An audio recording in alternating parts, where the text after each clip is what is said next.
guys, Tim Brace here with Collision Edge. Today we're going to talk to you about the MarkSafe estimating arrows that we're bringing to you. You guys have been writing on cars forever. We're not planning on changing that, but you know there's areas where you shouldn't write. Places like headlights, sensitive plastic, textured panels, all those things. So the MarkSafe estimating arrows are formatted in yellow, green, and red.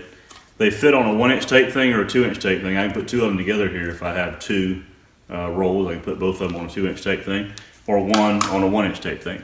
So the arrows are perforated so they come off really nice. You can write on with a Sharpie. Stick them right on any part of the car you'd like. And they're made of a easy release vinyl.